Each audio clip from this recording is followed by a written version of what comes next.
جب سورج لپیٹ لیا جائے گا اور جب تارے بے نور ہو جائیں گے اور جب پہاڑ چلائے جائیں گے اور جب بیاہنے والی اونٹنیاں یوں ہی چھوڑ دی جائیں گی اور جب وحشی جانور جمع کیے جائیں گے اور جب سمندر آگ ہو جائیں گے اور جب روحیں جسموں سے ملا دی جائیں گی اور جب اس بچی سے جو زندہ دفنا دی گئی ہو پوچھا جائے گا کہ وہ کس گناہ کے سبب قتل کر دی گئی،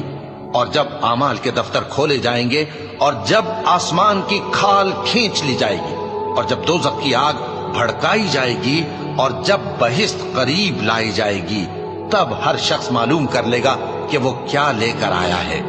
بس میں ان ستاروں کی قسم کھاتا ہوں جو پیچھے ہٹ جاتی ہیں اور جو سیر کرتے اور غائب ہو جاتی ہیں، اور رات کی قسم جب وہ پھیلنے لگتی ہے، اور صبح کی قسم جب وہ نمودار ہوتی ہے، کہ بے شک یہ قرآن اس فرشتہ عالی مقام کا سنایا ہوا پیغام